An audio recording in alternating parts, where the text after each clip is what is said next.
हम भोला बाबा के गीत गबै छी त अहाँ सब सुनू। गौरी दाई कानत दिन रतिया,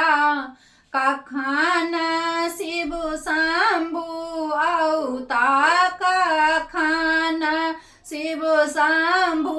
औता, कहबन दिल के बतिया, गौरी दाई कानत दिन रतिया,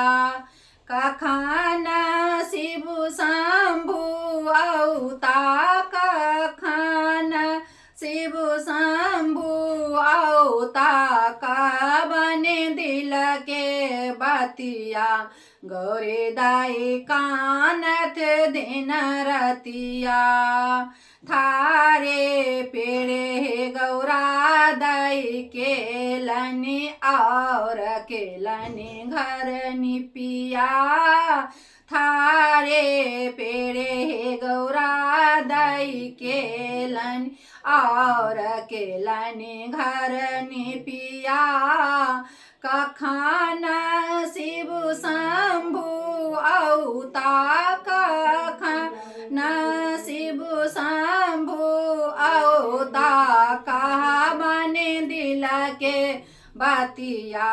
गौरी दाई कानत दिन रतिया, गौरी दाई कानत दिन रतिया,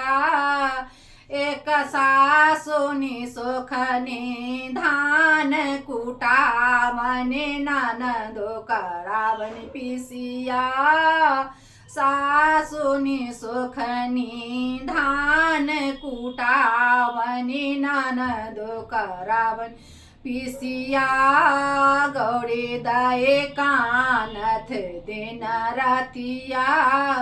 कखन शिव शंभु औता,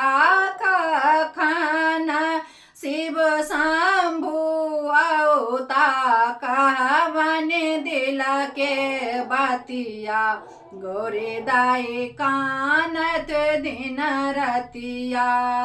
गौरी दाई कानत दिन रतिया, एक दिन गौरी दाई टोकरी लक बैसले, सासु करन दूर गतिया, एक दिन गौरी दाई टोकरी लके बैसले, सासु करन दूर गतिया, एहन सासु कतहु नहीं देखल, एहन सासु कतहु नहीं देखल, खाए बजार बेख पोड़िया, गौरी दाई कानत दिन रतिया, गौरी दाई कानत दिन रतिया, कखन